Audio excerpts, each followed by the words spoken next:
የፌዴራል ፖሊስ ወንጀል ምርመራ ቡድን እንግዲህ አሁንም እርምጃዎችን መውሰዱን አጠናክሮ ቀጥሏል። ቲክቶከር አዶናይን በቁጥጥር ስር እንደዋለ መረጃው ደርሶናል። እንግዲህ ሶሻል ሚዲያ የምትጠቀሙ ሰዎች ባካችሁ ከባህል ከቋንቋ ከእሴት ጋር አንጻር ህብረተሰቡን እያስከፋ ያለ ነገር እያወዛገበ ያለ ነገር ካለ ቆም ብላችሁ ማሰብ አለባችሁ ማለት ፈልጋለሁ እና የፌዴራል ፖሊስ አሁንም በሶሻል ሚዲያ ላይ አጠቃቀማቸው ልክ አይደሉም ብሎ ያመነባቸውን በተቃላ እርምጃ መውሰዱን አጠናክሮ እንደሚቀጥል ነው እየተናገረ ያለው።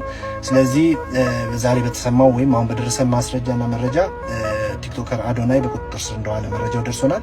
መልካም ምሽት ይሁንላችሁ። እየጠጣችሁ በዚህ ሰዓት ሰበር የተባለ መረጃ ተሰምቷል። ተጽዕኖ ፈጣሪው ቲክቶከር አዶናይ በዛሬው ዕለት አመሻሽ ላይ በፌዴራል ፖሊስ እንግዲህ ለጥያቄ ትፈልጋለህ በሚልም በቁጥጥር ስር መዋሉ ፋስት መረጃና እንዲሁም ደግሞ ጉርሻ ፔጅ ዘግበዋል። በ2018 የኢትዮጵያ ዓመቱ የቲክቶክ አዋርድ በ4 ዋንጫዎች በማሸነፍና እንዲሁም ደግሞ የመኪና ልዩ ተሸላሚ በመሆን የሚታወቀው ወጣቱ ተጽዕኖ ፈጣሪ ቲክቶከር አዶናይ እንግዲህ ዛሬ አመሻሽ ላይ በፌዴራል ፖሊስ ለጥያቄ እንግዲህ ትፈልጋለህ በማለት በማረፊያ ቤት እንዲቆይ መደረጉም ተገልጿል። ሰበር መረጃ አዶናይና ጃኒ እንግዲህ በፖሊስ ቁጥጥር ስር መዋላቸው ተሰምቷል። የቲክቶክ ክሬቲቭ አዋርድ አሸናፊ የነበረው አዶናይና እንዲሁም ቲክቶከር ጃኒ ዛሬ አመሻሽ ላይ በፌዴራል ፖሊስ ቁጥጥር ስር መዋላቸው ተነግሯል። ቲክቶከሮችም ስለታሰሩበት ጉዳይ በይፋ የተባለ ነገር ባይኖርም መረጃውን ያገኘነው ከፋስቱ መረጃ ነው። በጉዳዩ ላይ አዲስ ነገር ካለ የማቀርብላችሁ ይሆናል። ፎሎ ማድረግ አዳዲስ መረጃዎችን መከታተል ትችላላችሁ።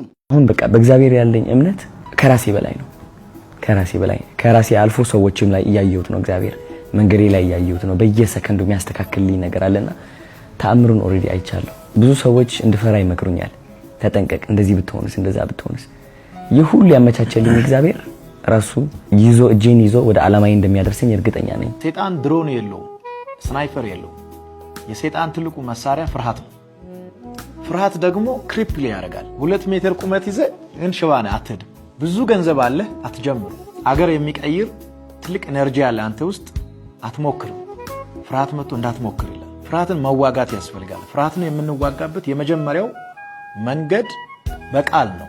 መዝሙረ ዳዊት ምዕራፍ 118 ቁጥር 6 ላይ እግዚአብሔር ረዳቴ ነው አልፈራም፣ ሰው ምን ያደርገኛል። ይሄንን ወርድ ነው አንተ ስግጥ ፍምስ ውስጥ ያስተማርከው።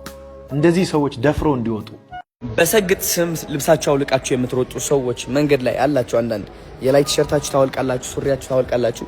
ከዛ በኋላ መንገድ ላይ ትሮጣላችሁ ማለት ነው። በእናንተ ስም ብዙ ነገር እየመጣብኝ ነው ያለው። እኔ አላልኳችሁ። መሰገጥ ማለት ይህ አይደለም። መሰገጥ ማለት ልብስህን አውልቀህ ሩጥ ማለት አይደለም። ታዋቂ ለመሆን እሱ አይደለም።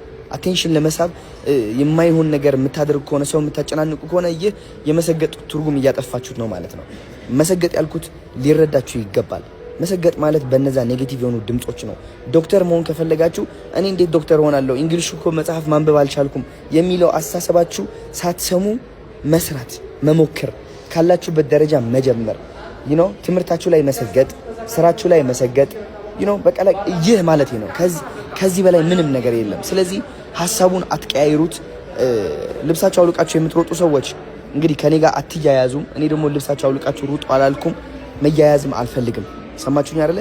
መሰገጥ ማለት እዚህ ውስጥ ነው ጋይስ። መበርታት ማለት ነው። ለዓላማ መቆም ማለት ነው።